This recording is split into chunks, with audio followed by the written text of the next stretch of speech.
Ah me! O Satan! Satan, loud exclaimed Plutus, in accent hoarse of wild alarm, and the kind sage, whom no event surpriest, to comfort me thus spake, let not thy fear harm thee, for power in him, be sure, is none to hinder down this rock thy safe descent. Then to that sworn lip turning, peace, he cried.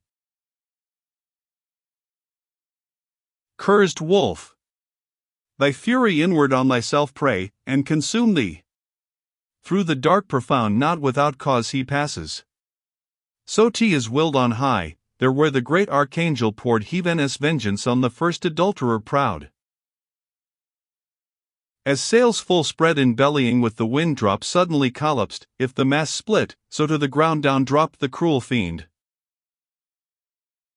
Thus we, descending to the fourth steep ledge, gained on the dismal shore, that all the woe hems in of all the universe.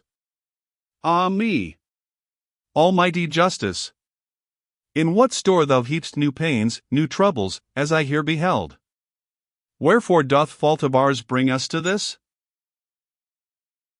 E'en as a billow, on Charybdis rising, against encountered billow-dashing breaks, such as the dance this wretched race must lead, whom more than elsewhere numerous here I found, from one side and the other, with loud voice, both rolled on weights by main forge of their breasts, then smote together, and each one forthwith rolled them back voluble, turning again, exclaiming these, Why holdest thou so fast? Those answering, And why castest thou away? So still repeating their despiteful song, they to the opposite point on either hand traversed the horrid circle, then arrived, both turned them round, and through the middle space conflicting met again. At sight whereof I, stung with grief, thus spake, O say, my guide, what race is this? Were these, whose heads are shorn, on our left hand, all separate to the church? He straight replied, In their first life these all in mind were so distorted, that they made, according to due measure, of their wealth, no use. This clearly from their words collect, which they howl forth, at each extremity arriving of the circle, where their crime contrary in kind disparts them. To the church were separate those, that with no hairy cowls are crowned, both popes and cardinals, o'er whom avarice dominion absolute maintains. I then, mid such as these some needs must be, whom I shall recognize, that with the blood of these foul sins were stained. He answering thus, Vain thought conceivest thou? That ignoble life, which made them vile before, now makes them dark, and to all knowledge indiscernible. Forever they shall meet in this rude shock, these from the tomb with clenched grasp shall rise, those with close-shaven locks. That ill they gave, and ill they kept, hath of the beauteous world deprived, and set them at this strife, which needs no labored phrase of mine to set it off. Now mayst thou see, my son, how brief, how vain, the goods committed into fortune's hands, for which the human race keeps such a coil. Not all the gold, that is beneath the moon, or ever hath been, of these toil-worn souls might purchase rest for one. I thus rejoined, My guide, of thee this also would I learn, this fortune, that thou speakst of, what it is, whose talents grasp the blessings of the world. He thus, O beings blind, what ignorance besets you? Now my judgment hear and mark.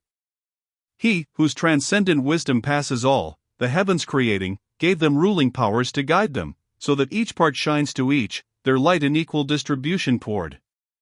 By similar appointment he ordained over the world's bright images to rule superintendents of a guiding hand and general minister, which at due time may change the empty vantages of life from race to race, from one to other's blood, beyond prevention of man's wisest care, wherefore one nation rises into sway, another languishes, e'en as her will decrees, from us concealed, as in the grass the serpent train.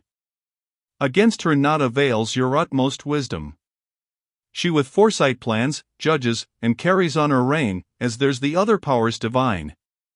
Her changes know none intermission, by necessity she is made swift, so frequent come who claim succession in her favors. This is she, so execrated e'en by those, whose debt to her is rather praise, they wrongfully with blame requite her, and with evil word, but she is blessed, and for that recks not, amidst the other primal beings glad rolls on her sphere, and in her bliss exults. Now on our way pass we, to heavier woe descending, for each star is falling now, that mounted at our entrance, and forbids too long our tarrying. We the circle crossed to the next steep, arriving at a well, that boiling pours itself down to a foss sluic from its source.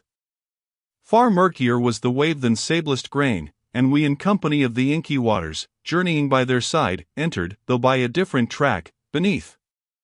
Into a lake, the Stygian nommed, expands the dismal stream, when it hath reached the foot of the grey withered cliffs.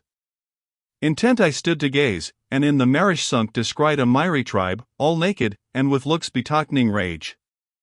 They with their hands alone struck not, but with the head, the breast, the feet, cutting each other piecemeal with their fangs. The good instructor spake, Now sayest thou, son, the souls of those whom anger overcame. This too for certain know, that underneath the water dwells a multitude, whose sighs into these bubbles make the surface heave, as thine eye tells thee where sore it turn.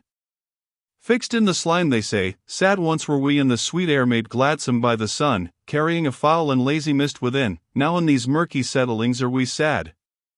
Such dolorous strain they gurgle in their throats, but word distinct can utter none.